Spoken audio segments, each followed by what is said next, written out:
कांग्रेस नेता का बयान आया है रणदीप सुरजेवाला का कि जो भाजपा और जसपा के नेता वो राक्षस रूपी है, उनके कार्यकर्ता भी राक्षस रूपी। देखिए, जनता जनार्दन है। हमारे हरियाणा में भी कहावत है, गांव राम है। और जब जनता के जनार्दन स्वरूप की बजाय उस जनता में कोई और कुछ देखने लगे, गांव में राम की बजाय कुछ और देखने लगे, तो मैं तुलसीदास जी की चौपाई कहूँगा, जाको मैं दारुण देखूं दुख देऊं ताकि मति पहले हर लेऊं। मुझे लगता है सुरजेवाला जी पर संगति का असर हो गया है, और जैसे वो संगति में रहते हैं वैसी उनकी वाणी आ रही है। वो कहीं और देव देखें और जनता जनार्दन में ईश्वर का स्वरूप देखने की बजाय राक्षसी प्रवृत्ति अगर कह रहे हैं, तो इससे दुर्भाग्यपूर्ण कथन कोई हो नहीं सकता। परमपिता परमात्मा कांग्रेसियों को सद्बुद्धि दे।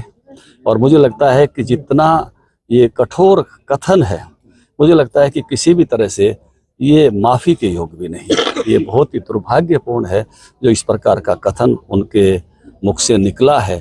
पूरी जनता जनार्दन के प्रति इस प्रकार का शासन, अपने राज का इतना लोभ कि किसी और को राज मिल गया, तो जनता रूपी ईश्वर को आप जो है गलत कहने लगे, बहुत ही निंदनीय है। अरे राक्षसों, भाजपा जजपा के राक्षस हो तुम लोग।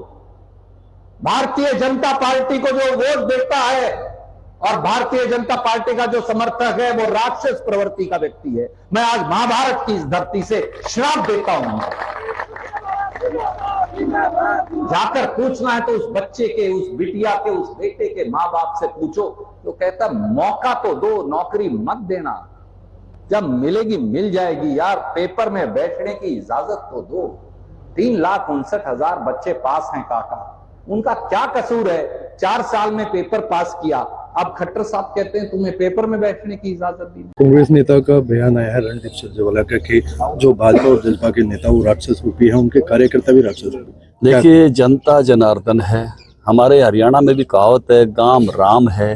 और जब जनता के जनार्दन स्वरूप की बजाय उस जनता में कोई और कुछ देखने लगे, गांव में राम की बजाय कुछ और देखने लगे, तो मैं तुलसीदास जी की चौपाई कहूँगा, जाको मैं दारुण देखूं दुख देऊं ताकि मति पहले हर लेऊं। मुझे लगता है सुरजेवाला जी पर संगति का असर हो गया है, और जैसे वो संगति में रहते हैं वैसी उनकी वाणी आ रही है।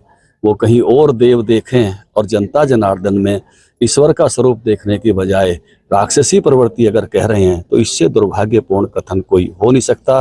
परमपिता परमात्मा कांग्रेसियों को सद्बुद्धि दे।